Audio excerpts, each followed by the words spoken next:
Up, wake up, wake up, wake up. It's the Flo Show No Filter at your service. The thoughts, views, and opinions shared on the Flo Show No Filter are for educational and entertainment purposes only. I am not a professional. I am just good.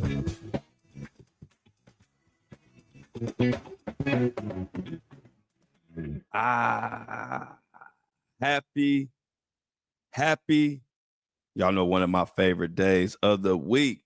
Happy Taco Mother effing Tuesday. Good morning, good afternoon, good evening, late night, whenever you watching this. Hello. Get you a good taco today. Got a great show for you as always. Shout out to all my beautiful listeners, my beautiful viewers on Apple and Spotify, YouTube, Facebook, Instagram. I got a big family, and I got to thank all of y'all for coming together. Y'all know this is my favorite time of the day. I get to come in here and talk about all this crazy shit going on in the world. And today, I'm breaking Diddy down today, and the co-conspirator, the enterprise letter, what the hell is going on. We're going to dig into it a little bit.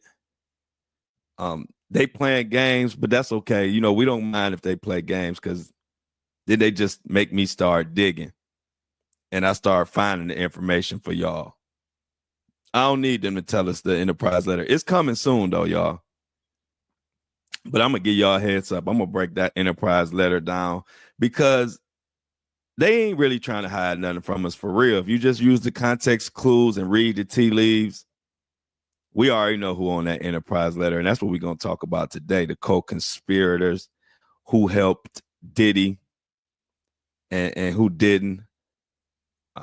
Can't wait to get into it today. Don't you hate when somebody keep telling you they going to tell you something?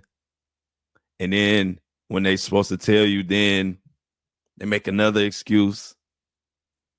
And by the time 2 or 3 excuses in, you like, look, I don't even fucking want to know no more. I don't care what you're going to tell me. Just keep it to yourself. I literally, you get to the point where you literally don't even want to know anymore. That's where I'm at with all this Diddy mess and all this Diddy drama. Shout out to all the subscribers out there making it happen. I'm going to get to y'all a little bit later in the show. And thank you for everybody that went to and.onlikeit.com, the website for the Flo Show No Filter, where all our merch. Shout out to everybody that has purchased something. Y'all been showing up and showing out, and I greatly appreciate it. I ain't gonna waste too much time today, y'all. I don't have nothing to vent about, rant, none of that. We just gonna get into what's going on with Diddy. So, as you know, thank you for congratulations on the podcast. I appreciate y'all. I didn't know, I had no clue the podcast would blow up like this, y'all. Y'all know me. I'm just gonna tell y'all what's on my mind. I don't try to make nothing better than it is or worse than it is. I didn't know this fucking podcast was gonna blow up like this. I had no clue. So thank you to everybody who's supporting it. Y'all are amazing. That's all I can say. But let's get into this Diddy stuff. Enough about me and this podcast, the Flo Show No Filter. We about to get into it. So I kind of like, it's not much Diddy news or no new Diddy news today because they back in the court trying to figure something out. And we're gonna go over that. But I kind of like it when it's nothing that I have to talk about. Like there's no real huge breaking Diddy news today. Right now, we're waiting on the court date Friday. Actually, Diddy is doing court on Friday, and they're going to sort out this enterprise letter mess and what's going on. It's Friday at 2 p.m. So that's kind of what everybody gearing up towards. So wasn't no breaking Diddy news today, but I like those days too. And I'm going to tell you why I like these kind of days, because then I get to go in and kind of just do me. And in doing me, I found out some things, y'all. I found out some things that got us sitting back. We've been waiting all this damn time for this Enterprise letter to break this down when the information is already out. And I ain't even realized it. What am I talking about? Oh, that's what I'm about to break down to you. So you remember, everybody remembers Jeffrey Epstein. I don't have to explain to you all the nasty, vile, crazy, trifling, toxic crap that Epstein and his gang did with his right-hand man or woman. I call her Ghislaine. I know her name is Ghislaine. I know that. I nickname her Ghislaine for obvious reasons. Well, anyway, that case is literally the blueprint for this case. It's handled in the same district court. Very, very similar charges, very, very similar dynamics, which is more bad news for the diddler, aka Mohawk Diddy. It's more news that says that, like we always say, Diddy is cooked. Diddy is George Foreman. Diddy is air fryered. Diddy is cock-potted, waffle makered, and cooked all in one. At this point, you might just have to throw his ass in the microwave. Because the feds and the prosecution literally already have the blueprint for this indictment and for this trial. And literally all they had to do was swap out names. Swap out Epstein, and put in Diddley. Mohawk Diddy. Take out Ghislaine, or you want to call it Ghislaine, and put in who I'm about to talk about today. And today, I'm going to talk about Ghislaine. But Ghislaine is to Jeffrey Epstein as Kristina Khorram is to Diddy. And she's been flying under the radar for a while because I've been having to keep y'all up to speed with all the breaking Diddy news. But Kristina, I got time today, baby. So you ain't flying under the radar no more today. I get to do me today. And in doing me, I done found out a lot about Diddy's chief of staff, Kristina Khorram. But first, before I get into her, let me break down what Ghislaine, whatever you want to call her, Miss Maxwell. Let me break down her role in the Jeffrey Epstein situation. And then I'm going to tie it to Kristina. And then we got some more co-conspirators that I'm going to give you some dates and some situations that's going to make you say, what? I didn't think about that. So let's get into it. Miss Maxwell was a close associate of Jeffrey Epstein. Y'all know Epstein was convicted of sex and trafficking underage, and Maxwell was involved in Epstein's many illegal activities. Now, what did Miss Maxwell do for Jeffrey Epstein? Maxwell was accused of recruiting young girls for Epstein, often in the early stages, setting them up to be groomed. She would approach vulnerable individuals, sometimes under the guise of offering them a job or educational opportunities, and introduce them to Jeffrey Epstein. Many victims reported that Maxwell was the first point of contact and that she played a critical role in building trust. Now, I need y'all to listen to this carefully because as we break this down, you're going to see that pretty much everything I'm saying about Miss Maxwell can be said about Diddy's chief of staff, Kristina Khorram. Maxwell was implicated in grooming these girls by creating an environment where sexual exploitation was normalized. In many cases, she would instruct the victims on how to behave around Epstein, and sometimes even participated in the process by being present during the abuse. Although there were different testimonies, they pretty much lined up that she was involved in abuse directly. Maxwell, she also managed the logistical side of Epstein's operations, including organizing travel for the girls to do different things. She would go to different properties that Epstein owned and do whatever the girls needed to do or what they told them to do. Y'all know about the private island in the Virgin Islands. Miss Maxwell made arrangements for the girls to meet with Epstein and oversaw the schedule, essential to ensuring that everything went according to plan.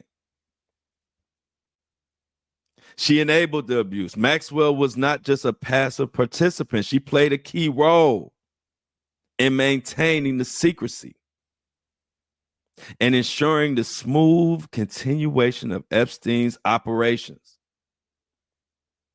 She is accused of manipulating victims into complying with Epstein's requests, sometimes acting as a barrier between them and the outside world, making it more and more difficult for them to escape the abuse. And where did this get her? Well, in 2021, Maxwell was convicted of several federal charges, including the trafficking of the minors, and she was sentenced to 20 years in prison for all these things I've detailed previously. Now, I hope you got a good gist of what she did. She basically ran Epstein's illegal trifling operation as if it was real business. She micromanaged the situation. And y'all, that's exactly what Kristina Khorram allegedly did for Diddy.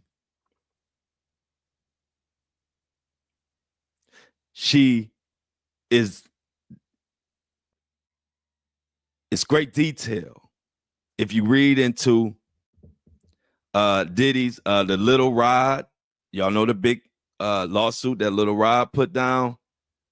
He detailed what Kristina Khorram did as chief of staff with Diddy.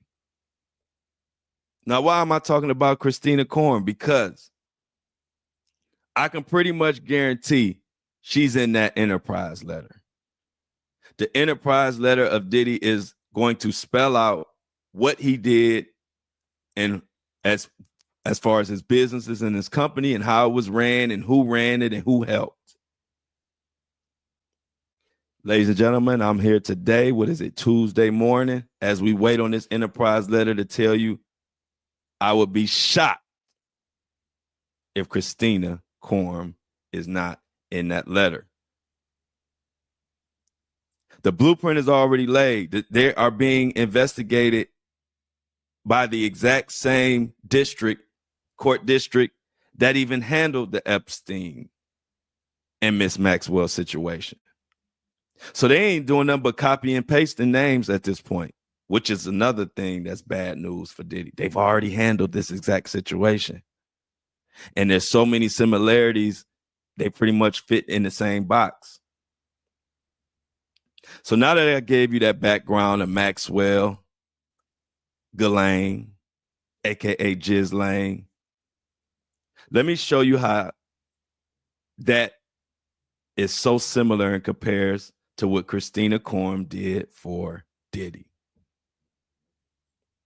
So I had to go to this article. This is from Newsweek. Who is Kristina Khorram, Diddy's chief of staff in sex trafficking probe? So let's go. Investigators with the Department of Homeland Security executed search warrants. But where did they get this information from that to allow them or give them the credible evidence, enough evidence to say, hey, we need to go in that home? Well, let's dig into it. Last month, back in March, music producer Lil Rod filed a lawsuit alleging trafficking by Combs for more than a year. This went on. In the lawsuit, Combs' chief of staff, Kristina Khorram, is compared to the British socialite Ghislaine Maxwell, who is the former girlfriend of Jeffrey Epstein. According to that complaint, Khorram required all of Combs' employees, including domestic staff, to walk around with a fanny pack or pouch containing narcotics so the rapper could partake in whatever drug of choice he wanted to at that time. This is Kristina. So she is the one who orchestrates all of this and makes sure everything is fine for Diddy. Make sure everybody got a fanny pack of drugs so Diddy could just reach in your fanny pack and get whatever drug you want, or could give it to whatever trafficking victim or whoever needs it.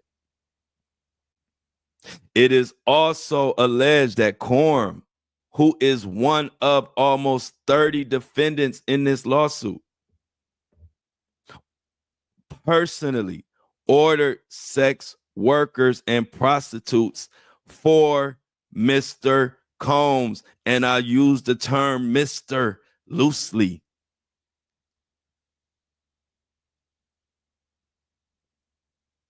I'm not even halfway in, and don't you see the comparison? Don't you see how Kristina and Miss Maxwell are one and the same? Combs' attorney, Sean Hawley, disputed the allegations. Now, they disputed this and said it was all a falsehood and all of this. This was out right before all of this stuff went down. Now, according to the since deleted linked profile, let me tell you what I know about Kristina Khorram, who you about to see wrapped up in this Diddy mess. And she is going to be put out as the madam or whatever the hell you call it. See, I don't run no freak off parties. I don't know what you call these people. I think you would call her madam. No, I don't know. But she ran things for Diddy. She was a senior executive back in July 2013. She went on to become Combs' day-to-day manager, as well as taking the role of director. She was appointed to Combs' chief of staff in November 2020, and that's when all of it started going crazy.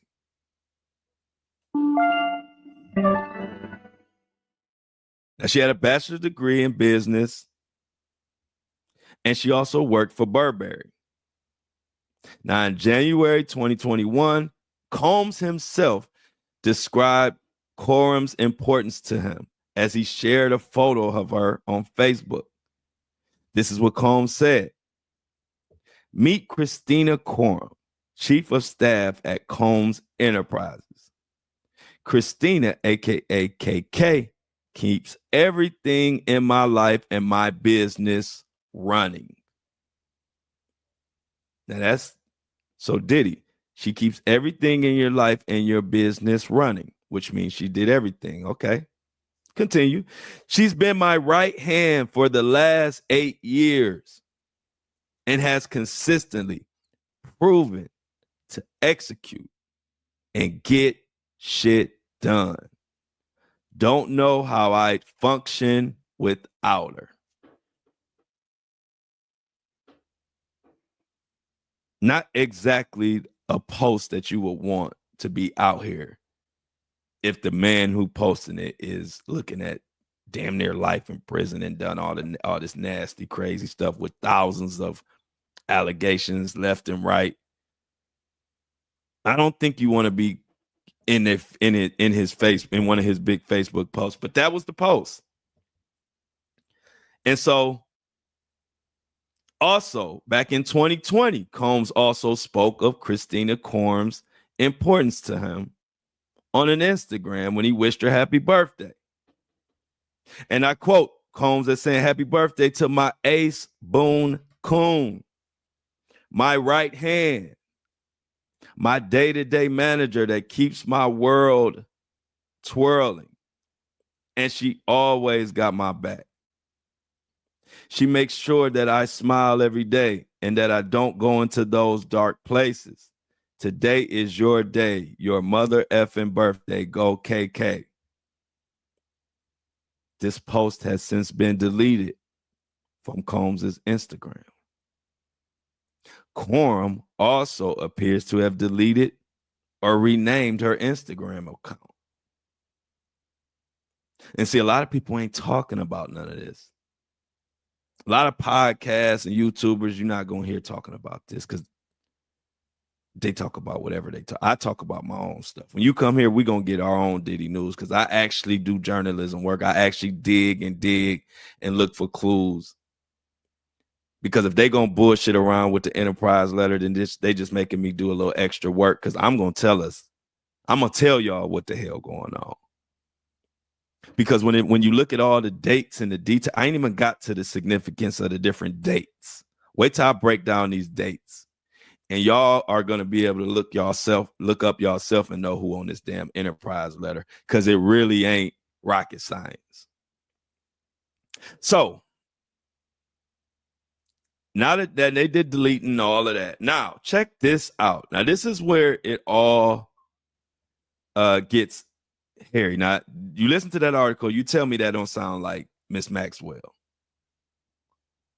What they describing that Kristina Khorram did for Diddy, and when you get down to the nitty gritty, I like that. When you get down to the nitty gritty with Diddy, when you get down to the nitty gritty with Diddy, you figure out that he must have used Jeffrey Epstein as a trifling ass blueprint, because he did. He had the same thing.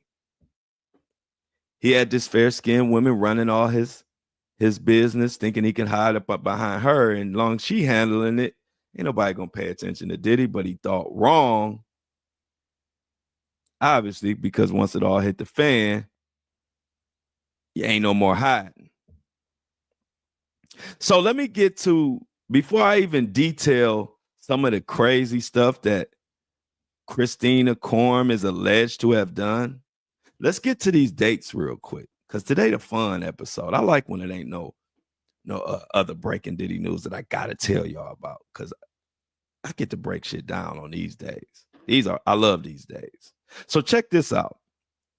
Lil Rod's lawsuit. You remember Lil Rod's lawsuit? That's the big lawsuit that was pretty much like Cassie's lawsuit.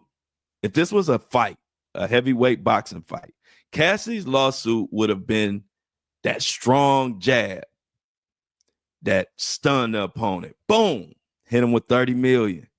We don't know if he's gonna quite get knocked out, but did he look stunned after that 30 million, right?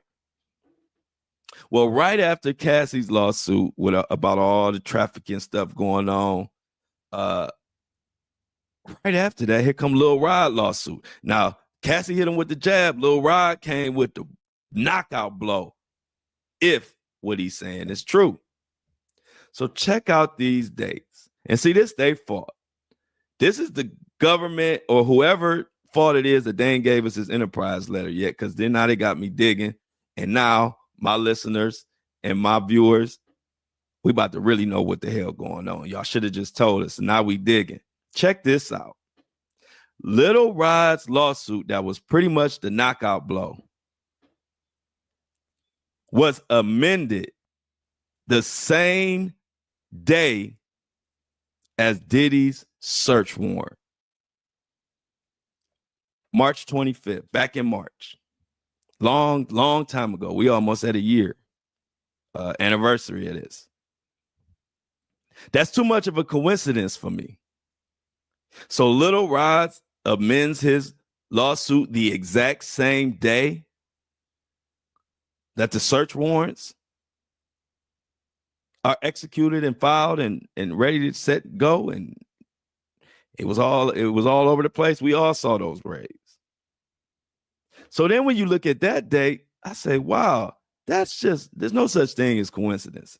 So now I'm thinking a lot of people might have been speculating, but now I got some raw facts to back it up that Little Rod's lawsuit is pretty much cliff notes of the Enterprise letter.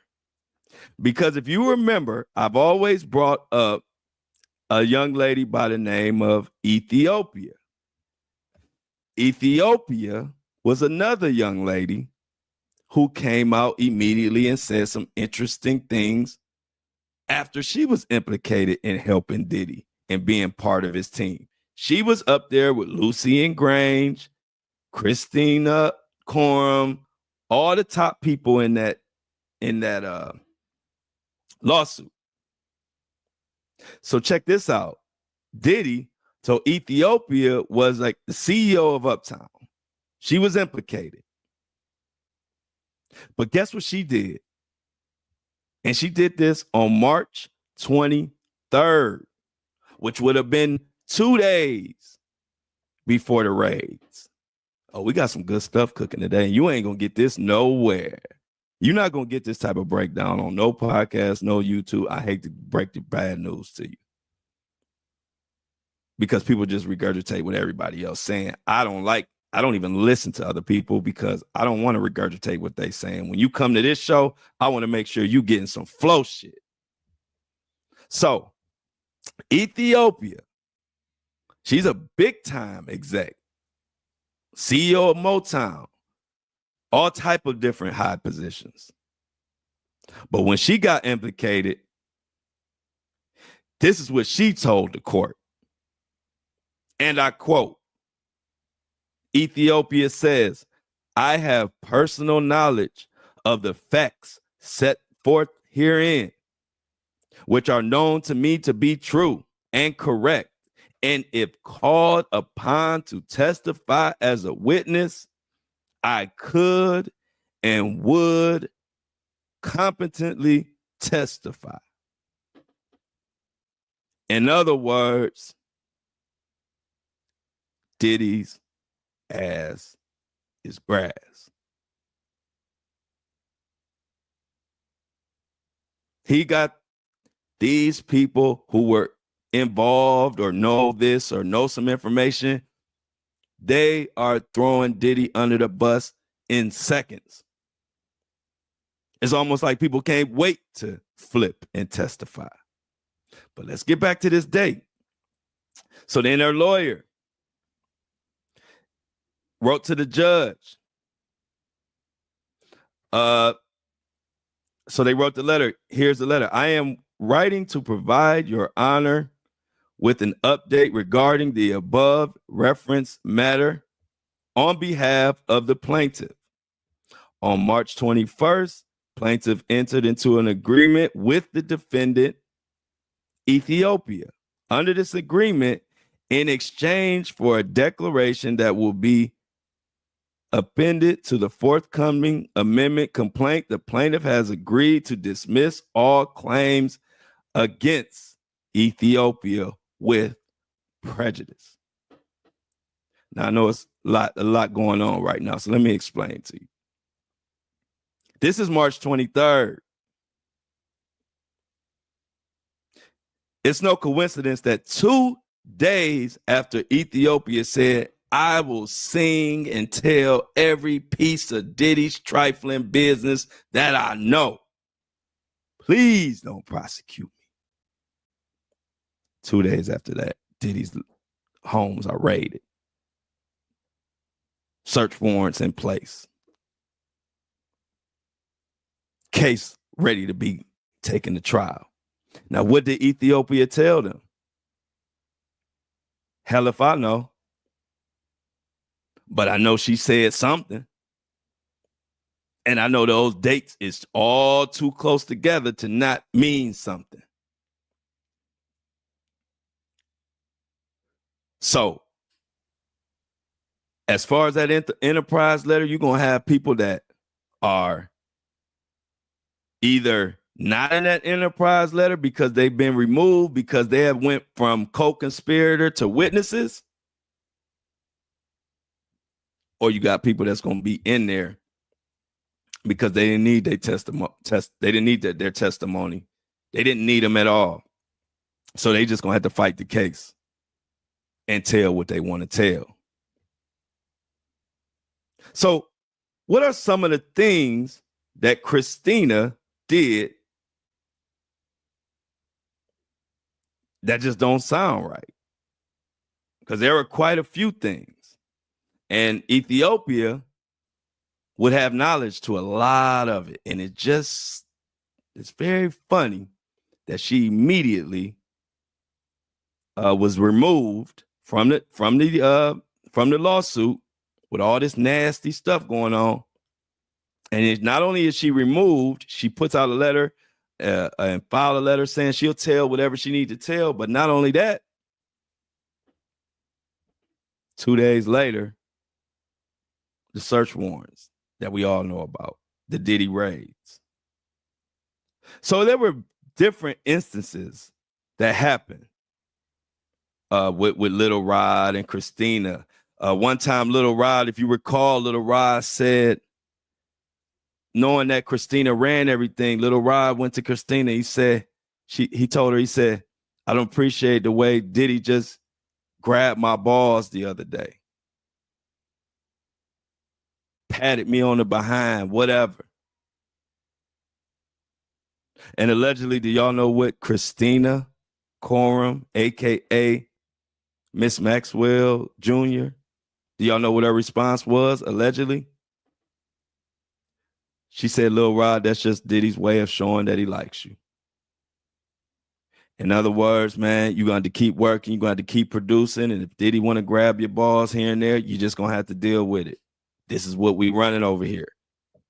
This is what Kristina was on. Often Kristina would be in the bathroom, allegedly, when Diddy would be in the shower naked, taking a shower while his workers were forced to all be in there holding a meeting while this trifling asshole is naked. No respect. None. Even having Kristina to say, hey, I'm going to go ahead and remove myself since you ain't got no clothes on. It was all a big joke. Well, it ain't funny now. Funny how? Let me remind you some of the names that were in that Little Rod lawsuit. Because if you like me and you tired of them playing games with this enterprise letter and you understand how all those dates correlate, if you want to get your own information, look up the Lil Rod lawsuit. Lil Rod's lawsuit is basically the superseding indictment in the enterprise letter all in one. It's just that you have to weed out some of the information that's in that lawsuit because some of it don't apply criminally. But when you look at it, check out some of these names. Meek Mill, Usher, Stevie J, the Negro that keep bothering me. You in this lawsuit with all this nasty stuff and you got time to come on my page, Stevie J, you something else. You a wild boy. Also, Cuba Gooding Jr. You remember Cuba Gooding Jr. was alleged to be fondling and grabbing men parts that weren't supposed to be grabbed. He wasn't grabbing his own. He was grabbing Lil Rod's and whoever else. And see, the thing is, I don't know what any of these names, what they exactly did. I wasn't there. But with all the stuff that we're hearing that has went on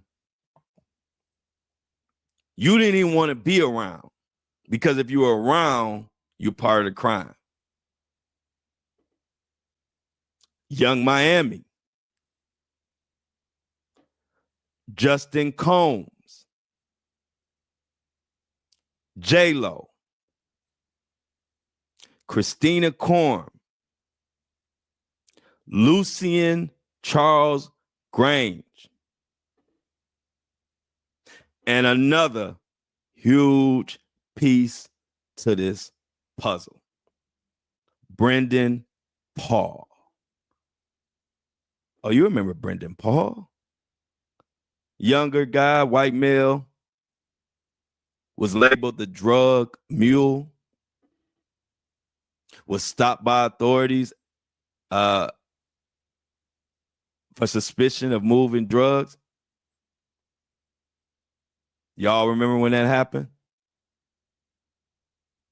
And y'all know his charges got dropped, and he basically he got what was equivalent of less than a slap on the wrist. He in this damn Enterprise letter. We don't need them to tell us that. Because one thing about a criminal activity is you're not about to trust too many people. So Diddy trusted Kristina Khorram. You heard it in his own words. His operation couldn't run without her. The problem is we didn't know what the hell the operation was at that time.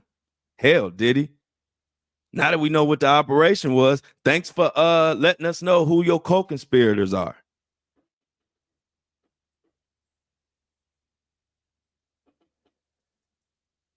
Brendan Paul didn't get anything done to him. He got busted, but he free as a bird. Do we need the feds to tell us that Brendan was involved? Kristina Khorram was involved? Shit, we already know that Ethiopia, the CEO of Motown, I don't know if she's the ex-CEO of Motown, I don't even know if she's still employed. But we know she was labeled in the lawsuit of knowing and being involved in a lot of this nasty trafficking crap. And she immediately said, I'm telling everything I know.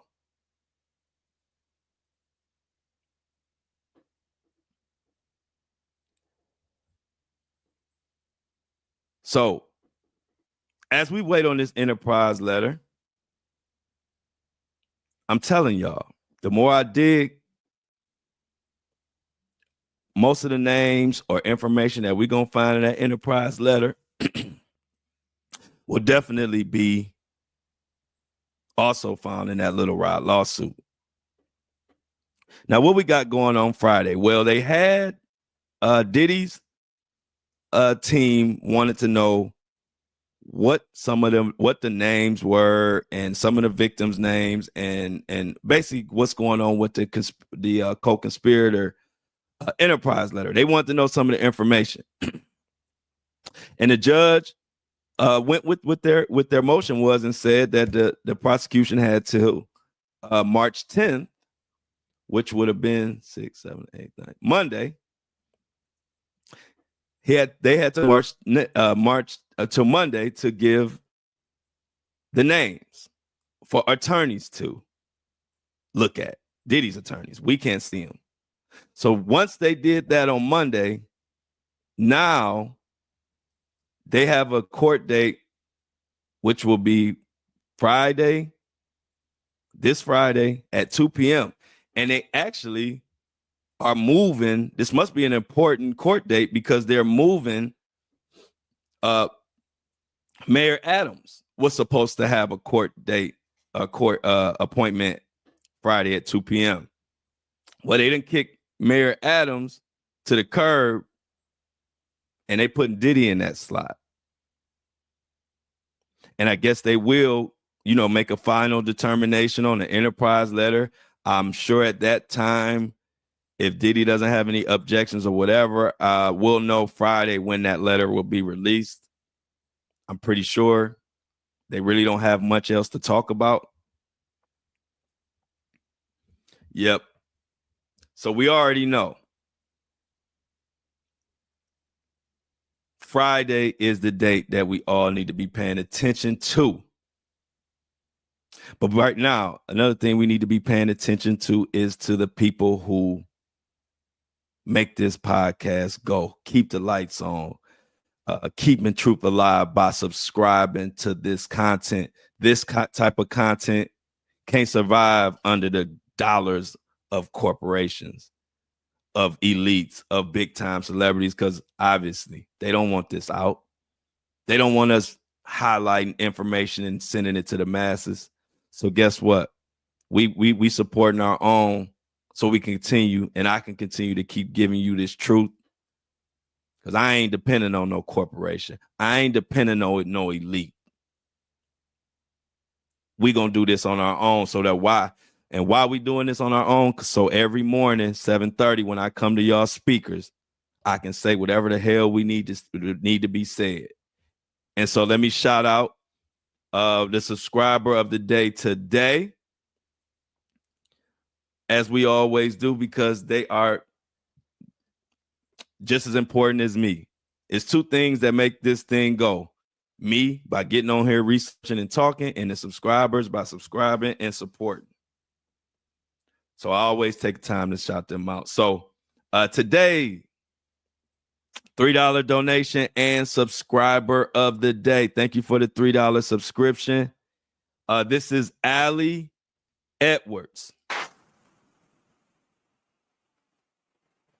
Allie Edwards, we at the Flo Show No Filter. And when I say we, I mean me. Thank you for the subscribing. Every dollar counts. Every bit of support counts. We will definitely, your $3 subscription is going to give you all the exclusive Diddy content that I got coming May 5th, as you already know. A great friend of mine from back in the day who was my publicist when I was doing my music thing, and is a great guy. He is one of the leaders in all of these stories. He is at all the courtroom. He is on site all the time, and he will be not only our official correspondent, but he's also promised me access to the Diddy trial. So I will be in the courtroom, not every day, but I will be in the courtroom on certain days when I want to go take a closer look and let y'all know that, hey, y'all, Diddy really is in there. And so you're going to get access to all that for your $3 subscription. And everybody who subscribes, I will definitely have the #1 and best Diddy coverage of the trial. And I'm only other person that I think will cover it is that will cover it as closely as me is probably Tisa Tales and another YouTuber named Ticket TV. Outside of those two, I will definitely have the best Diddy coverage, and it won't even be close. I'm already preparing. I've already made preparations. So all the subscribers, you will get that exclusive content. And like I told everybody, don't wait until May 1st or even middle of April. Subscriptions will go up by that time. So I'm trying to tell all my day ones, don't wait, because what I don't want to hear is people complaining, why is the subscription higher now? Because I'm telling you now, all my day ones, y'all can get into it at whatever price you want to get into it now. But once flight reservations are booked and I'm flying back and forth to the Diddy trial, y'all know the subscription's going to have to go up. But don't wait for that. Let the Johnny come latelys pay that price. Y'all get in now for the minimum. And I appreciate every last one of y'all, like I always say. It ain't even just about the money. We got so many people in this community that even if they don't have the money to subscribe or money to buy any merchandise, they sharing my podcast. They telling the world. They getting more people hip to what I'm doing over here. They spreading the message. And that's just as important as any amount of money. So we all work together on this podcast. Also, andidon'tLikeIt.com with all the merchandise is going crazy. Everybody's been asking me about the black And I Don't Like It shirt. When is it coming out? It will be out Friday. So if you want a black And I Don't Like It t-shirt, it will be out Friday. And I'm trying to get the hat. So maybe the hat too, but for sure the black And I Don't Like It shirt will be out this Friday. Check it out. Cop you one. Cop me one too if you want to. But also, we will definitely try to get a hat. Trying to style the right hat to go with the And I Don't Like It gear. And the Flo Show No Filter hoodie is also going, and the shirts. Appreciate everybody.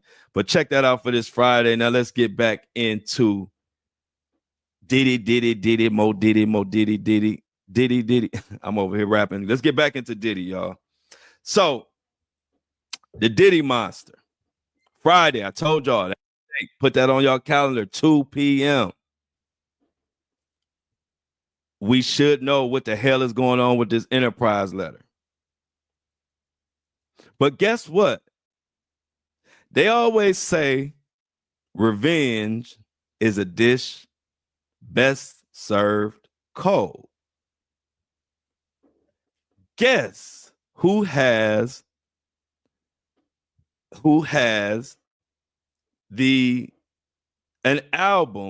new album dropping on this as the Diddy trial starts? Our boy from back in the day, Mace. Y'all remember Mace? Bad boy. They make you feel so good. Remember that? Remember Mace? Mace is doing this thing now. He got the Is What It Is with Cameron. If a lot of people know, Mace was one of the most vocal people telling everybody that Diddy been ain't shit. And if y'all didn't understand that sentence, that's some Cleveland talk. When you go to the hood, and if they want to say that somebody has been a jerk for a long time or has been a piece of crap for a long time, they'll say so and so been ain't shit. So if they were talking about me, they would say, man, Flo been ain't shit. And that's I love that line. That's a Cleveland line. The sentence is all jacked up. But even with the sentence being jacked up, you know exactly what it means. If somebody say, hey, you been ain't shit, you be like, dang, I can't even quite understand it, but I know it's not good. So Mace been calling out Diddy. And back in the day, a lot of people didn't want to hear what Mace said. They was thinking it was sour grapes. They were thinking that Mace was just hating. But Mace was the first one to say, Diddy, you stole everybody publishing. You been shady. You and your mama. You putting stuff in your mama name. All this stuff that's coming out now, Mace been saying this for years. Mace carried when Biggie died, and we all don't know what the hell was really behind Biggie's death, but that's a whole nother podcast. Diddy. But Mace been said that that his mother, he was hiding money with his mother, and Mace was saying one of his most famous clips is when he said, yeah, I'm saying it because I'm alive, and you saying it, and other people ain't saying it because they dead. Craig Mack can't speak out about your ass because he dead. Biggie can't speak out about your ass because he dead. Black Rob, all type of people. Mace was like, they dead, but I'm still here. And Mace was calling them out, but nobody really wanted to hear him. But I was listening because I've always been a Mace fan. Well, Mace got an album coming out on May 5th. And it's clearly something to it. The Harlem native announced on his show, It Is What It Is, that his first album in over 20 years will arrive on the first day of Diddy's racketeering and sex trafficking trial.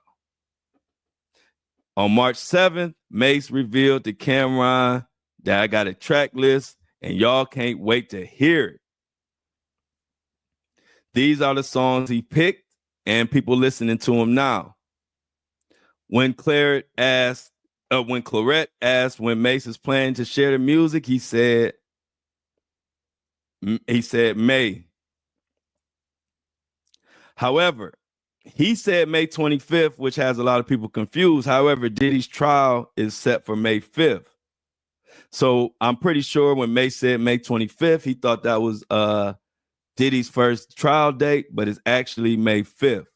So Mace will probably have to move it up to May 5th. I'm pretty sure he's going to do that. If you know Mace like I know Mace, he going to come and spill some crazy beans. Is the only reason why he would be dropping it on the first day of Diddy's trial. Diddy did Mace foul. Remember back in the day, we used to be like, man, whatever Diddy did to Mace had to be terrible because Mace immediately ran. He became a pastor trying to get away from the satanic, devilish bullshit that Diddy was up to. And Mace was blackballed and Mace wrote all those records when Biggie died. All those hit records were wrote by Mace after that. It was Mace's pen that carried Bad Boy Records after Biggie we lost Biggie tragically. And Mace didn't get a dime. I think Mace said Diddy paid him early when Mace first was signed. Mace didn't know nothing about the business. Diddy tricked him, coerced him, whatever you want to call it. He bought Mace's total publishing, all his publishing money, all of that for $20,000. His masters, everything for $20,000. So after that happened, Mace, after he wrote all those records, did all that stuff, he wasn't getting a penny. And this is the type of practices that Diddy got away with for so long. And then maybe about a year before Diddy was picked up on all these crazy charges, he started giving back everybody they publishing. After he, for one, just stole everybody's money. But if y'all remember, Danity Kane was talking about it. The Locks, a lot of the Diddy artists were talking about. I wonder why all of a sudden Diddy is trying to give back everybody they publishing. Well, we later found out that he was doing it because he knew this trifling freak-off mess was on the horizon with his freaky ass.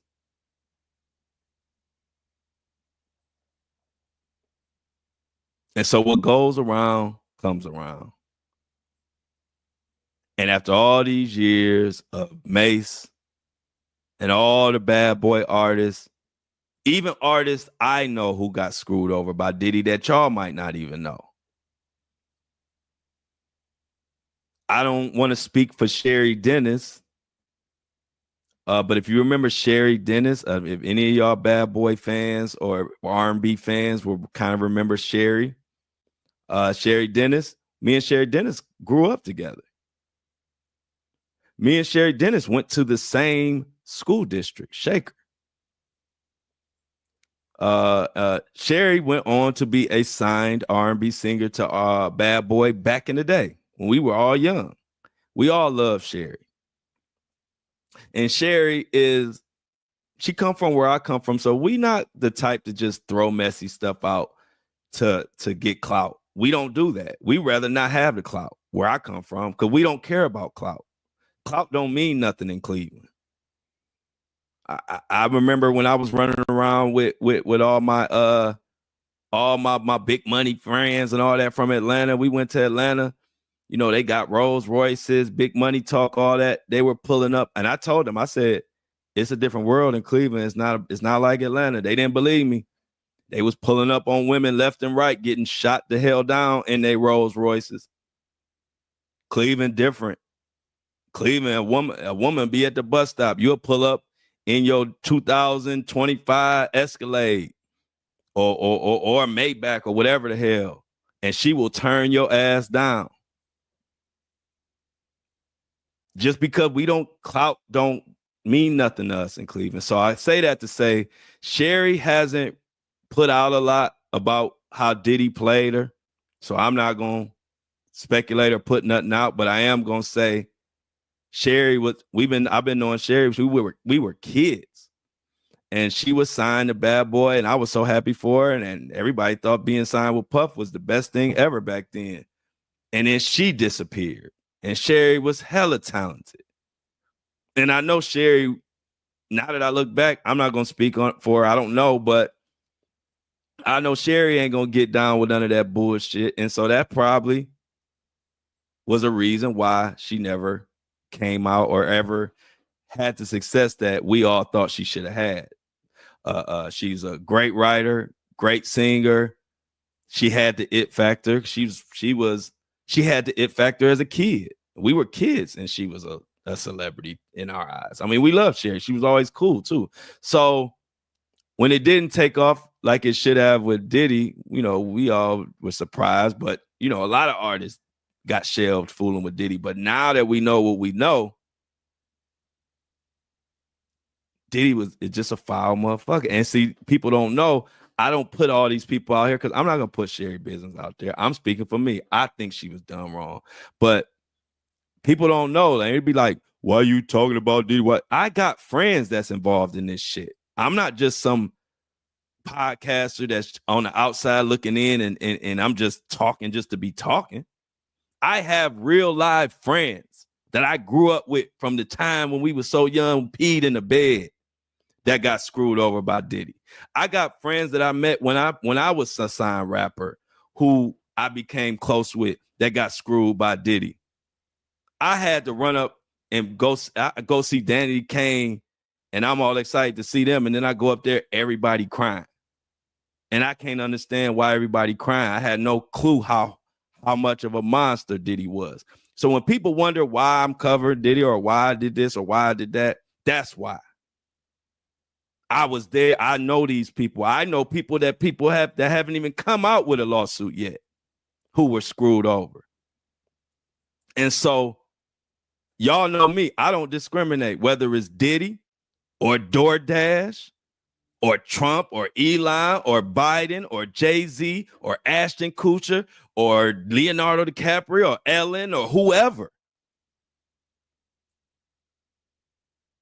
Walmart, Target, I don't care. If the people need to be spoken, if I need to speak up for people or bring awareness to some shit, damn it, that's what I'm gonna do.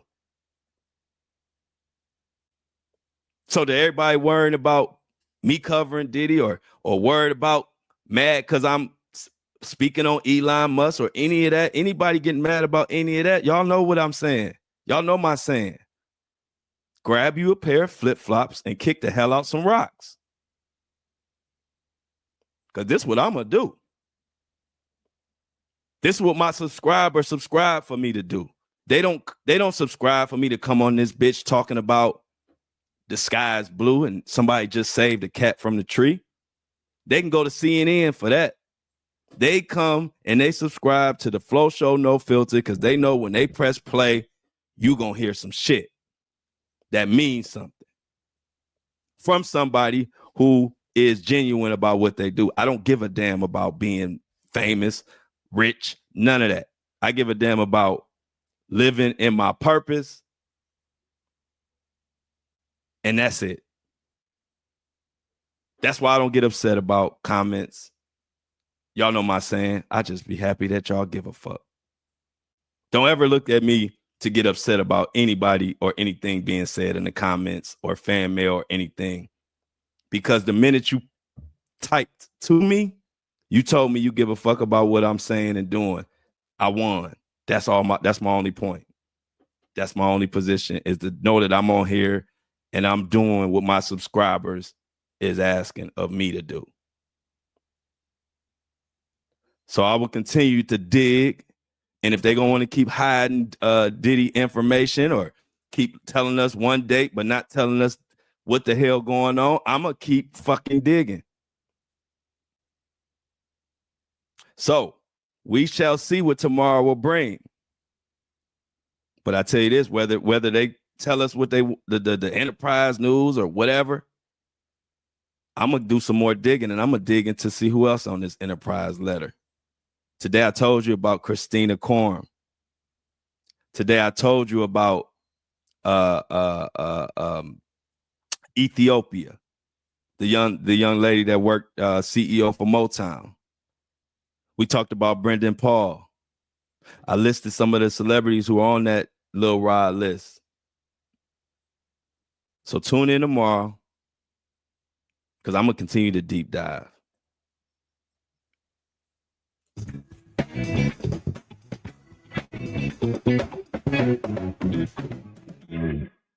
As always, I love y'all, but I'm out.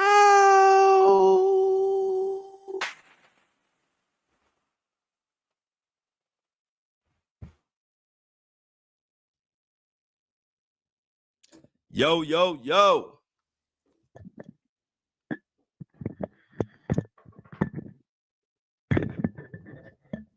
Yo.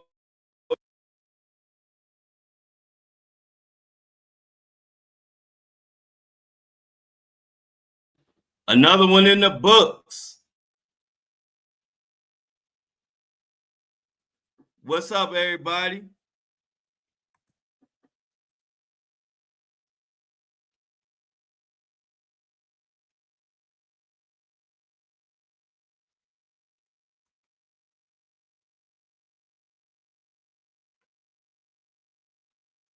What is going on? Where the tacos at?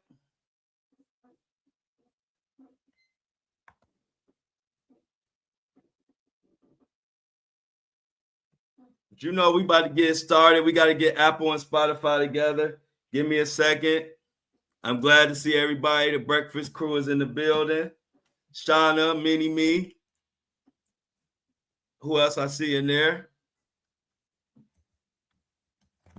As I get Apple and Spotify ready. What we got going on after Apple and Spotify together? I want to talk about that Wendy Williams situation. So after we get Apple, Spotify together, I'm about to come break down the Wendy Williams situation. That situation is getting on my damn nerves. So I want to talk about it. We're going to definitely get into that. So let me check this out. Give me a second. Let me get the music going. Give me 2 seconds to get Apple and Spotify loaded up. And Wendy Williams and what's going on with her.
And we back.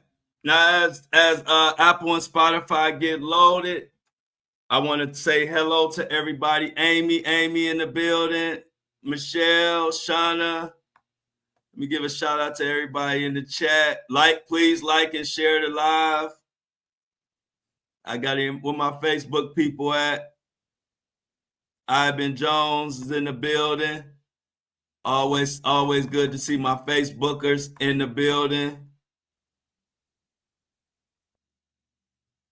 This is the spot. So as they getting that together, I want to go into this Wendy Williams mess. Now, you know, she was rushed to the hospital after she wrote a note of help. So I want to talk about this news bites.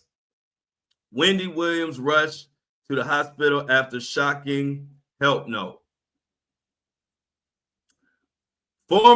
This is written by Vanita Jane. Hey, y'all, Amy late. Y'all gotta tell Amy we can't be late. So check it out. Former daytime talk show host Wendy Williams was taken to a New York hospital on Monday after a concerning incident at her assisted living facility.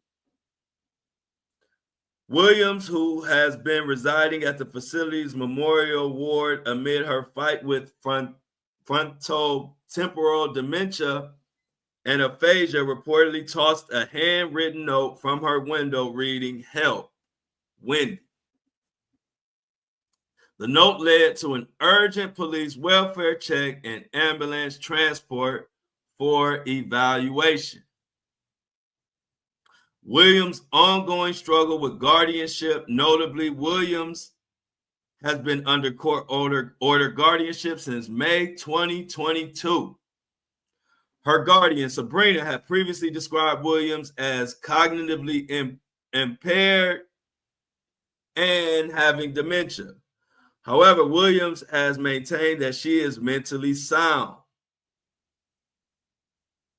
After her transfer to the hospital, a psychiatrist reportedly claimed that Williams' mind is intact. So the hospital said, Wendy, all right. At Lenox Hill, she was subjected to a capacity test, a psychological examination scoring a 10 out of 10. So what's going on? What's up with all this Wendy Williams mess? If she fine, why she been going through all this? Now, these results are expected to be submitted to the judge in Williams' guardianship case. Last month, her guardian informed the judge she would consider a new medical evaluation, offering a potential breakthrough in Williams' long-drawn battle in her guardianship. The judge, agreed to that. So this is getting out of hand. And I'm going to need somebody to help Wendy Williams out.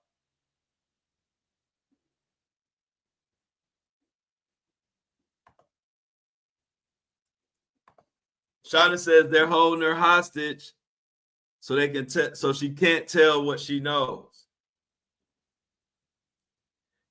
It's getting on my damn nerves. I know that.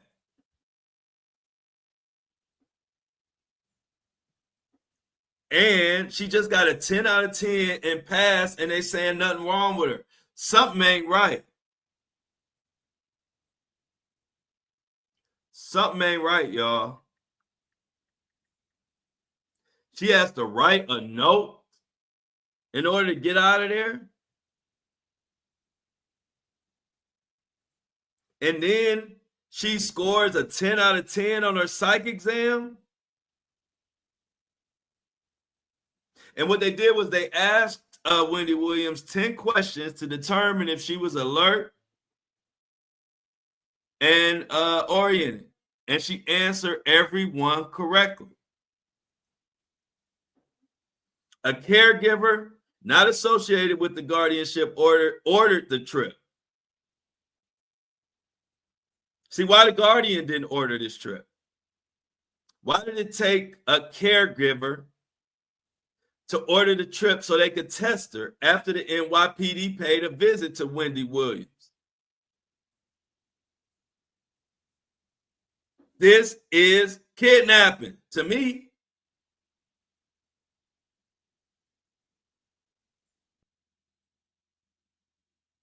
In addition, the NYPD Adult Protective Services has launched its own investigation into the guardianship. That guardianship is some bullshit. I'm going to tell you that. Yeah, I saw that. And I'm glad.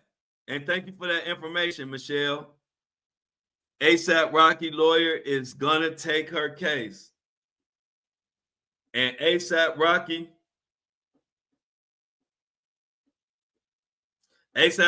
lawyer, I like that. I like that boy. That boy the truth.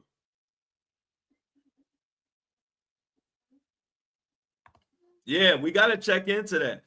We gotta check into that because something going on with Wendy Williams. But one thing about Wendy Williams, she's smart. Wendy Williams smart. She threw that letter down. See, that's how my mom is. I mean, I'm resourceful too, but that sounds like something my mom would do.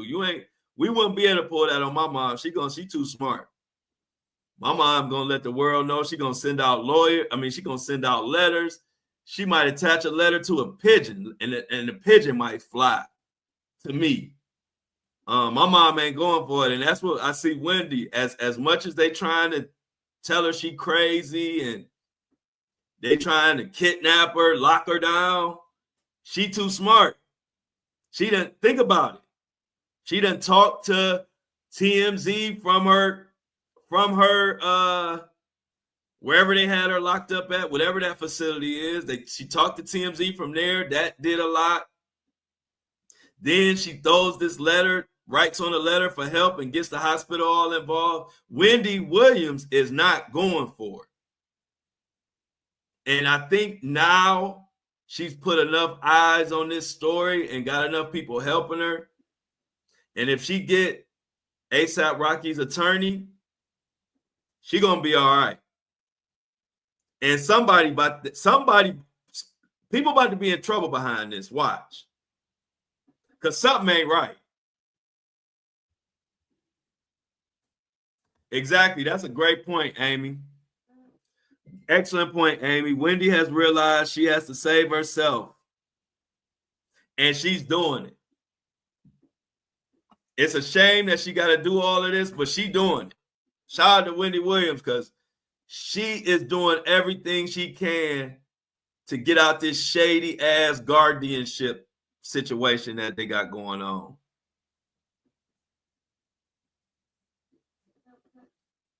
So let's continue to keep an eye on Wendy Williams.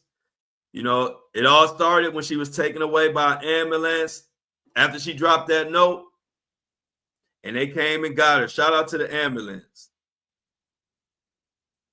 What else we got going on? So we're going to keep an eye on the Wendy Williams situation. Hopefully she get it handled now.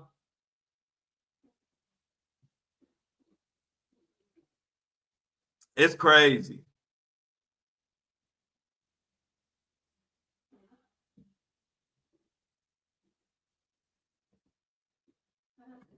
Yeah, they definitely being paid to take her for her money. I totally agree with that.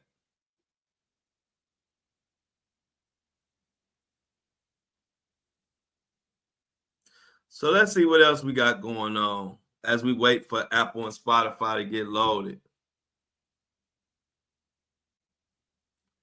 What else we got in the news?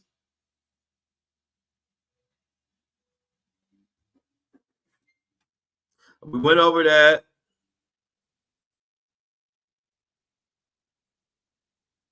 Yeah, I see Trump trying to help out Elon by saying he's going to buy a Tesla because Elon's doing such a great job. They trying to get them Tesla stocks back up. Did y'all see that? They ain't slick. Big Meech and Lil Meech are back together.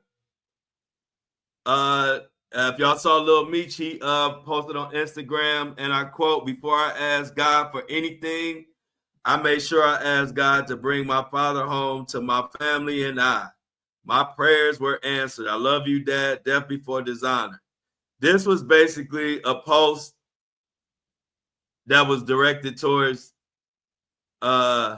Diddy. I can't get Diddy name out my fucking mouth from this morning, but no Diddy. But that was directed at 50 Cent. So and then in that same post, he showed a FaceTime. Let me see if I can show it to y'all. Damn, this thing tripping. Y'all can't see it. But that's a bag full of money. So I guess Floyd had a bag full of money and was showing Lil Meech on FaceTime, and then he posted it. So I don't know. So y'all know 50 Cent about to come out with something. He about to say something crazy. Another thing, did y'all see what happened at the Lil Bootsy show, which was back in my neck of the woods, Akron, which is right down the street from Cleveland. If you know, Akron is where LeBron was born, and actually Steph Curry was born in Akron. But Bootsy had a concert, and 2 people ended up getting shot the fuck up. The shots were fired at Bootsy's appearance at an after party. It was an after party that Bootsy had in Akron. I try to tell people, man, quit playing with Akron and Cleveland.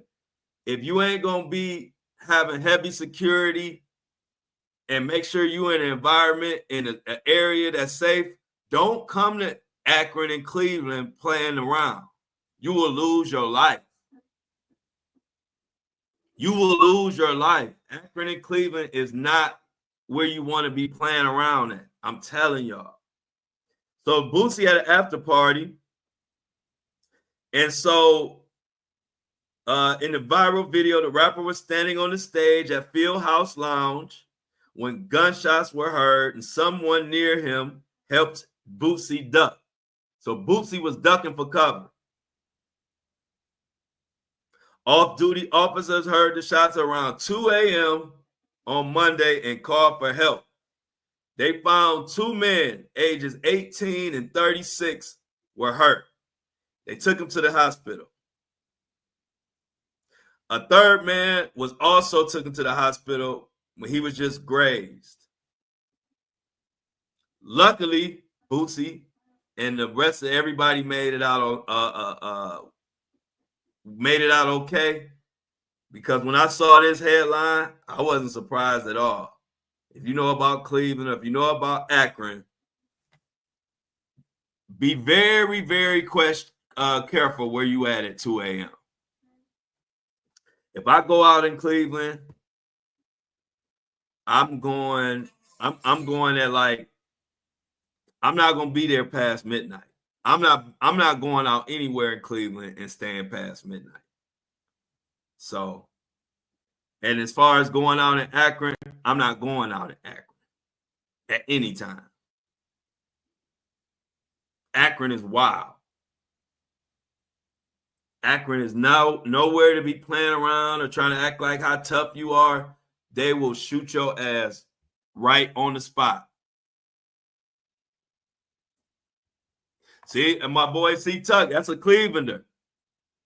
Hey, C Tuck, tell them about Akron and Cleveland, but tell them about Akron and Cleveland. It's not for that. That's why I try to tell people, like these celebrities or different people that's coming at me, don't come at me, man. We don't give a fuck in Cleveland about nobody.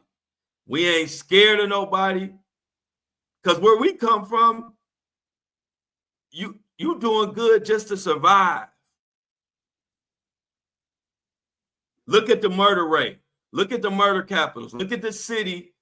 Look at the cities who highest on the murder rate. You're going to see Cleveland. Akron, tiny, and still up on some people's list with crazy amount of murders. So prayers to the victims. I don't know what happened at the Lil Bootsy after party, but I could have told y'all. If y'all would have told me that there was a Lil Bootsy after party in Akron, I would have told y'all to hide your fucking kids. And do not go to no damn after party for Bootsy in Akron. Unless you just got a death wish.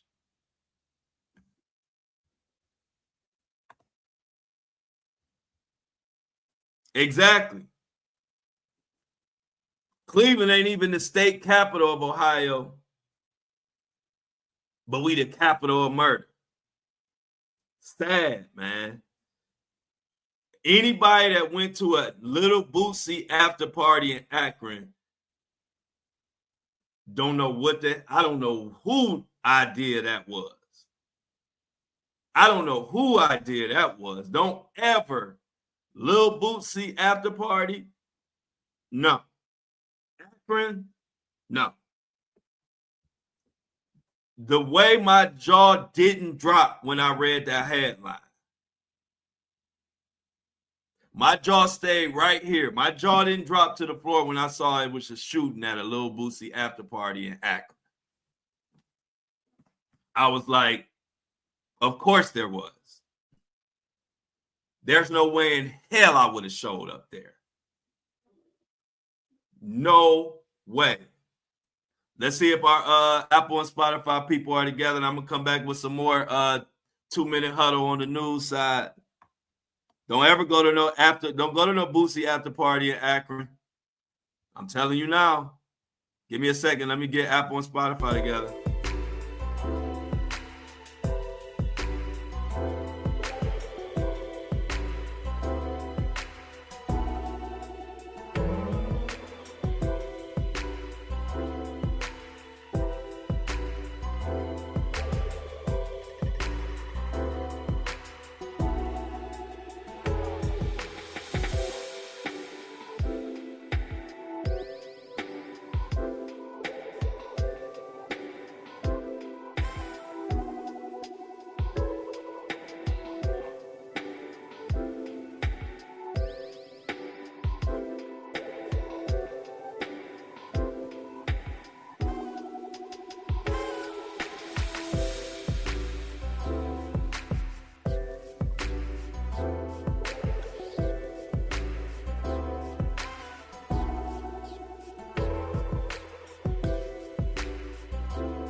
And I'm back.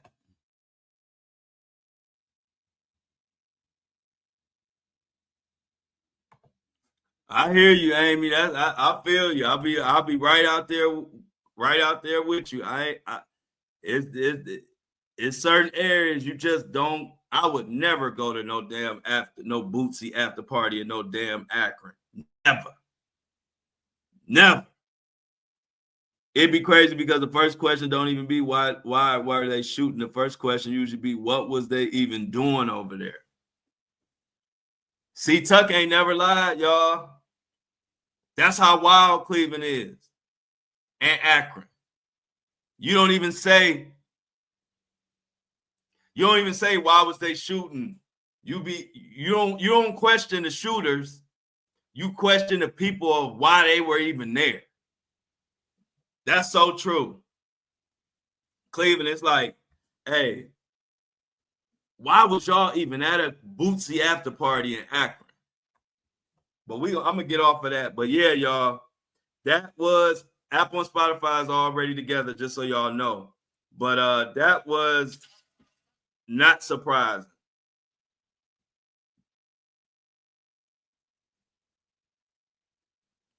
So we had another funny one. Y'all know how they said Birdman been acting like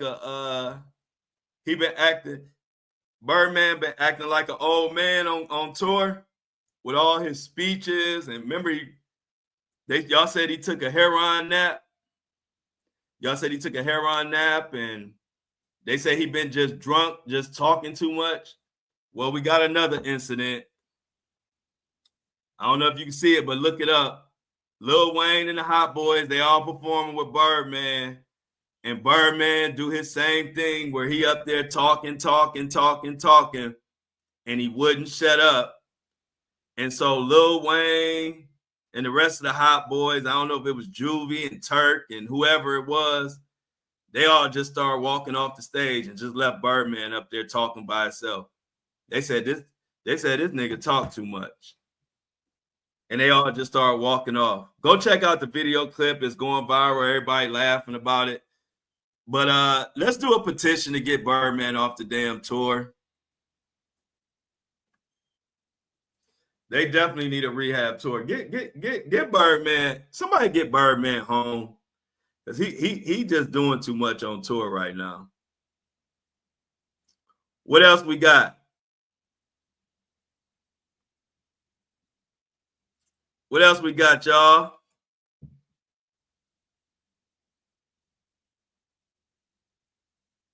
We got how about this? Did y'all see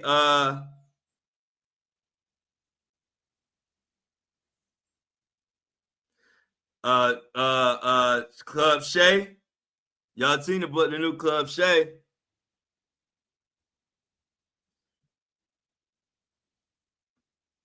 Portia Williams reportedly made a move for Portia of her and Simon $7 million home before he was detained by ICE. Simone, who was Portia Williams' ex, detained by ICE. Portia Williams reportedly made a move to make sure she secured a portion of her Atlanta home weeks before he was detained by ICE last month. So Simone, my bad, Simon. According to the court papers obtained, Williams Return Housewives stars the seeking division of each party's rights according to the agreement. This thing getting serious. ICE ain't playing. I've been seeing ICE detaining people left and right on my timeline. We also, I was looking for an update in this case. We also have a second suspect arrested in the hazing death of the Southern University student Caleb Wilson. Third suspect is still at large, and first suspect posted a $100,000 bond. Now, you know, Greg been going into great detail about the hazing situation. So this is the update. A second suspect has been arrested and charged. Second suspect has been arrested and charged in the hazing death of Southern University student Caleb Wilson, while the first suspect arrest posts the $100,000 bond. Now, as previously shared on Friday, March 7th, Baton Rouge Police Chief T.J. Morse reported that one suspect was arrested in the death of Southern University student Caleb Wilson. The suspect was identified as Wiley native Caleb McCray, a 23-year-old recent Southern University graduate. Police said McCray and two other men, while wearing boxing gloves, punched the Southern University fraternity pledge member in the chest several times before he collapsed, had a seizure, and died. Police charged McCray with felony criminal hazing and manslaughter. Woo! Caleb McCray's bond was set at a total of $100,000, $75,000 for the manslaughter, and $25,000 for the hazing. Late Friday night, he posted bond and was released. On Monday, March 10th, Baton Rouge Police Department arrested a second suspect in the Southern University hazing death of Caleb Wilson. Baton Rouge police arrested Kyle Thurman in West Baton Rouge on Monday. It's also been reported that a third suspect has been identified as Isaiah Smith. He's still wanted. The second and third suspect are both facing felony hazing charges. Now I'm speaking to all my fraternities, sororities out there. It's 2025. Come up with a new thing besides hazing, y'all. It's 2025. We got a lot of material and resources at our disposal. Let's get rid of the hazing, man. It's too many lives have been lost. It's not that serious. I'm not in no fraternity or none of that stuff, so I can't speak on what the meaning behind it and how serious it really is. But all I'm gonna say is find something that doesn't cause people to lose their life. Find a way to do something without putting hands on people. Figure out a way to initiate someone without physically harming them. Because one life lost from hazing is one more than we need. I've never been a fan of hazing,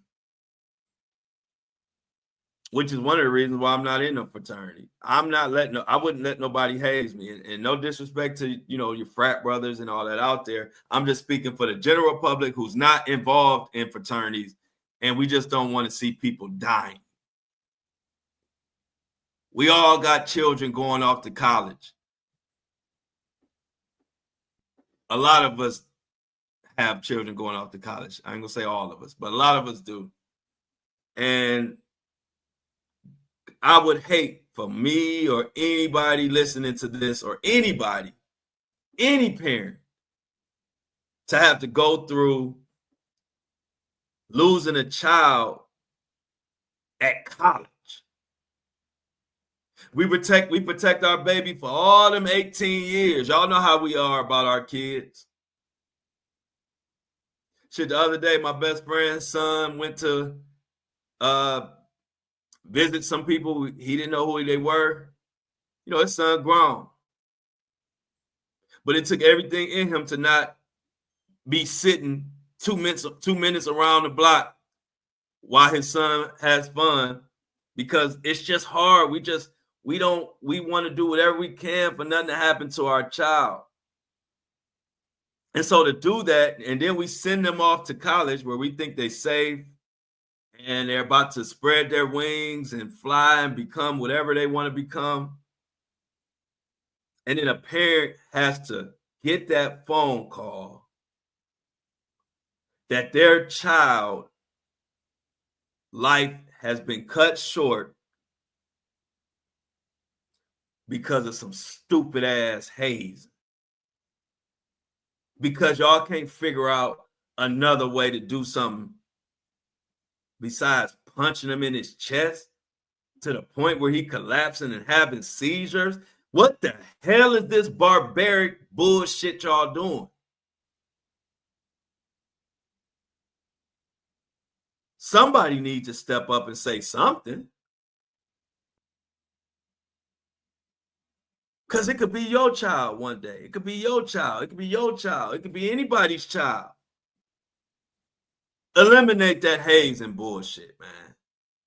Figure something else out. Why don't you make them type up a 200-page document letter explaining why they want to be involved, or I don't know, anything besides beating people.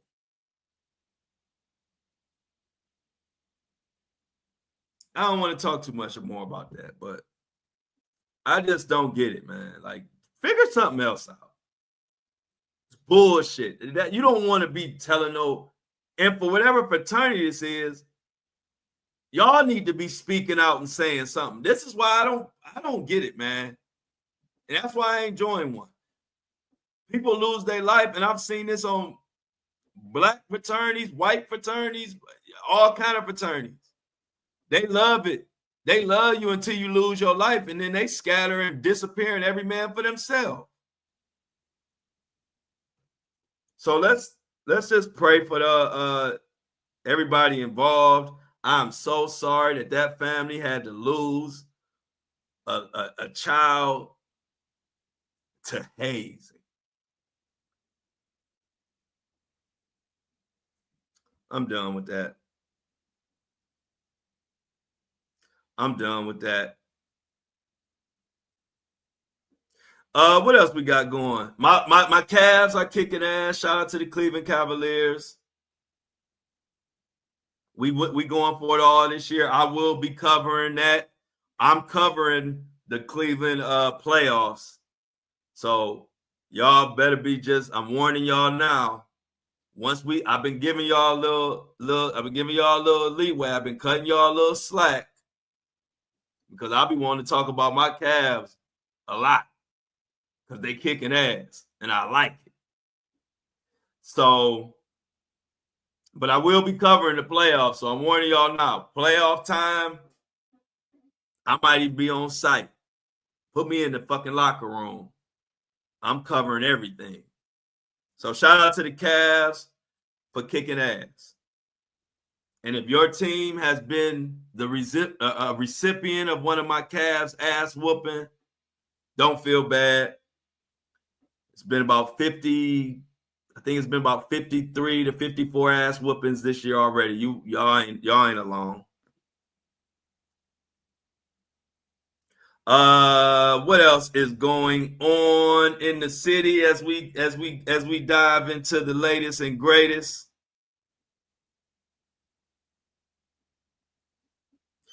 Bedford Heights. Man, there's so much sad news on where I'm from. I just gotta skip some of it. I don't want y'all to be scared to come to Cleveland. Because it ain't that bad. You just gotta know where you're going, and you can't be. I don't advise 2 a.m., 3 a.m. I don't advise being out at that time at all. Just so we clear. But hey, I got some what the hell do y'all believe this? So in Memphis, it was a man in bed with his lady, and he got shot. He got shot in the leg. And he claims that the dog pulled the trigger. Do y'all believe that? I ain't never seen a dog pull a trigger before. But if they say so. Oh, y'all remember that family of the Kansas City? The family that was deceased, of the deceased Kansas City Chiefs fan. Y'all remember last year, there was a story where there were some Kansas City Chiefs fans that were watching the playoff game or whatever the game was. I think it was playoffs. And they died at their friend's home, and people don't know what the hell happened. Was it bad drugs? Did they get the drugs from the homeowner? You know, all that confusion. Well, the two men accused of playing a role in the mysterious death are now being sued for wrongful death. So shout out to them. Hopefully they get some money, because I definitely think there was some shit in the game and something happened. I don't know exactly what, but something happened. There was foul play. That was no accident. What else we got going on?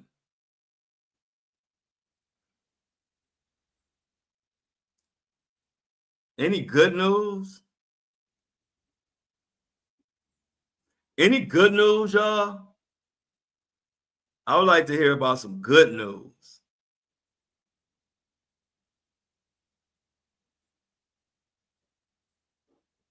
There's a lot of fake news going on, but I don't see no good news. What we got going on with our boy? Oh, your boy Stephen A. Smith. If you watch Stephen A. Smith or used to watch Stephen A. Smith back in the day, Stephen A. Smith will be on Skip Bayless show ever since LeBron James checked ever since LeBron James checked Stephen A. Smith at that game yesterday, everybody's saying that Stephen A. is running for cover. And so now Stephen A. is getting back with Skip Bayless. If y'all remember, Stephen A. and Skip Bayless used to be on First Take back in the day. They kind of originated a lot of this debate forum show. And, Stephen A. went on to do his thing and become the biggest thing in sports media. And Skip Bayless has fell off the face of the earth. But it appears, I didn't think I would ever see Stephen A. and Skip Bayless back together. But it appears that Stephen A. and Skip Bayless are reigniting kind of in the same way as everybody kind of united against Drake. So now it's like Skip and Stephen A., the LeBron haters, are linking up. I don't really care too much about Skip Bayless, but I do want to see what Stephen A. and Skip Bayless are going to say about LeBron, because I think they're going to be going all out against LeBron together. So let's keep our eye on that. And before we get out of here, let's see if we got any breaking Diddy news. Y'all know what that Odell Beckham situation. Odell Beckham did come out with a statement. If you remember yesterday, I was calling him out saying, you need a statement, bruh. You need to come out with a statement. And Odell Beckham came out with a statement. Let me find it right here so I can read you what Odell Beckham's statement was. I think that little statement he came with, trying to act like it was no big deal, I told y'all that wasn't gonna cut it. And I swear it's almost like they listened to this podcast, because after I said that, he came with a better statement that actually said he didn't do it. But check it out. This is Odell Beckham. And what we're talking about is, y'all remember, Odell got pulled into one of the lawsuits to Diddy, saying that he engaged in graping and all type of other stuff. And so this was Odell's follow-up statement after I called him out saying, you need a real statement, bro. I have been informed of the allegations about me in the lawsuit in California. I really can't even believe that my name is mentioned in that matter. There is absolutely no truth to those allegations. I do not know and have never met the person that filed the suit. I was not anywhere near Orinda, California at that time. In fact, I don't think I have ever even been to Orinda, California. I have never done anything like that, and I would never do anything like that to anyone. I'm confident that these ridiculous claims against me will be dismissed. So that is his official statement. I don't know if y'all believe it, but innocent until proven guilty. But I tell you one thing, that statement is better than this other statement that he came out with when he was like, boy, I tell you, this statement is the one I said ain't gonna cut it. Boy, I'll tell you what, this world makes absolutely no sense. I am covered by God. He will prevail. I know who I am. I know who you are. Keep your head. That name will be cleared. Shit's stupid. I knew that statement wasn't going to cut it. And remember yesterday, I told y'all, I said, Odell better figure out, he better come out and say something. He better come out and say he didn't do it. He better be a little more clear, because that statement ain't going to do it. And sure enough, he came out with that other statement. So we're going to see how this play out. Now, officially, Drewski has spoke on it, and Odell Beckham has spoke on it and claimed their innocence. We shall see. Because the things in this lawsuit, they saying that Diddy, Shane, Odell, and Drewski caused physical injury, severe mental and emotional distress, pain and suffering, mental anguish, and loss of enjoyment of life. Defendants' unlawful actions were intentional.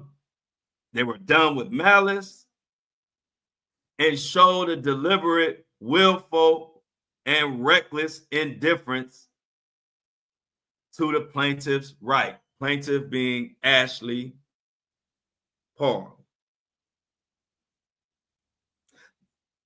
The amount of damages sought herein exceeds the judicial limits of all other courts which would otherwise have jurisdiction. So, as far as Odell Beckham, I hope what he's saying is true. I hope these things didn't happen. I hope they didn't, because they sound trifling, but I still can't get over seeing Odell Beckham in a weird corner having Justin Bieber do something. So I don't know what's going on. We shall see. But a lot of people are saying they ain't surprised, and Odell Beckham has been addressed. Even Candace Owens has questioned whether Trey Songz and Odell Beckham have more to do with this Diddy mess than we all may think.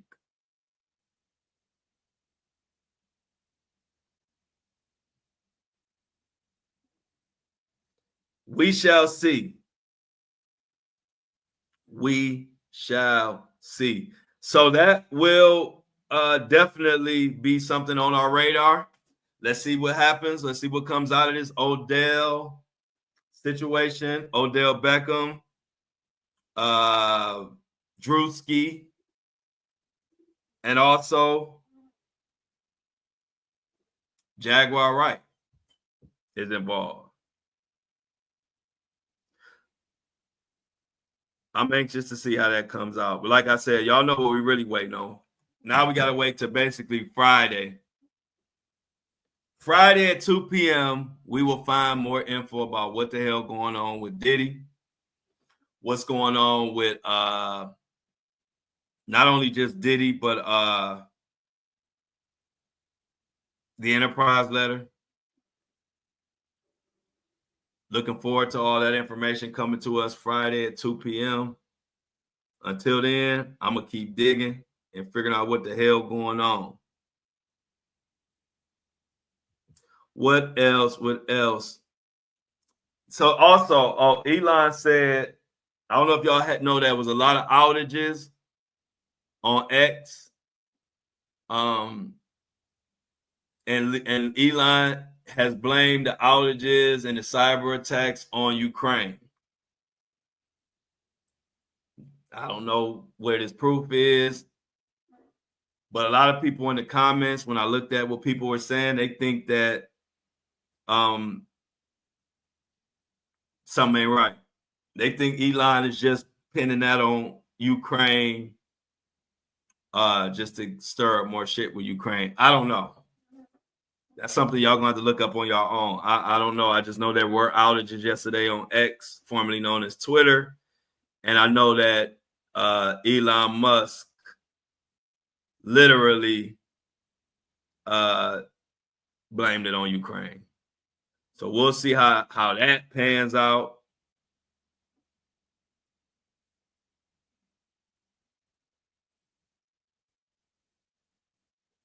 Southwest Airline is look like they're gonna be on the chopping block next. I'm not gonna say why because it hasn't come out yet, but let's pay attention to what Southwest doing, because people for some reason are really pissed.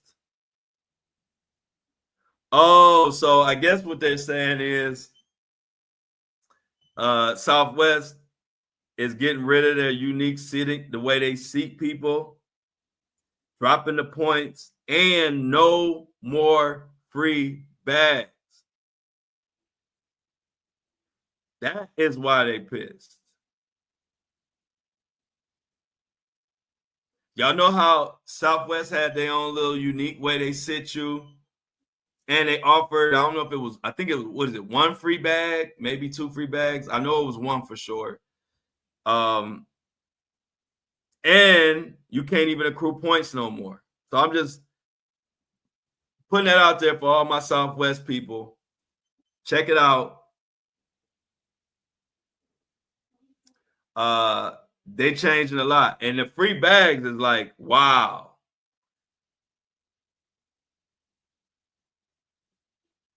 What people are saying is like basically Southwest is turning into Spirit. And so the many people who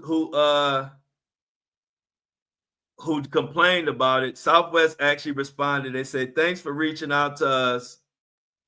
We know the policy updates are a big change for our customers. We hear you and understand you're disappointed.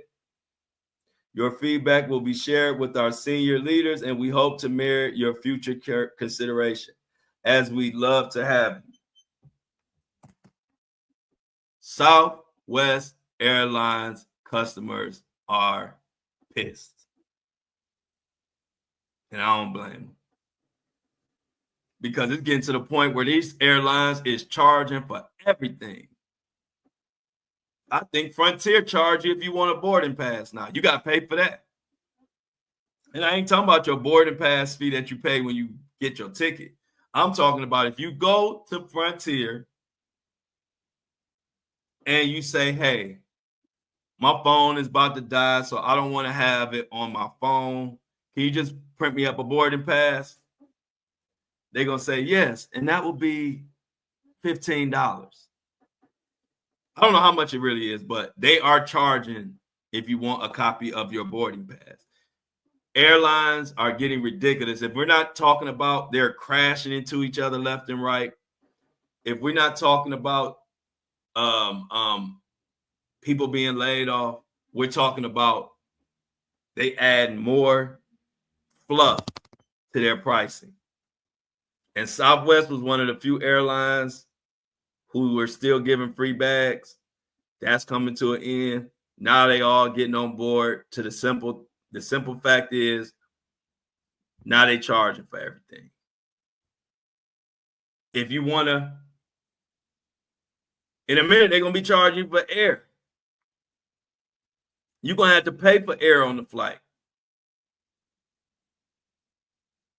You're going to look around, customers going to be, why you ain't breathing, dog? I'm out of air.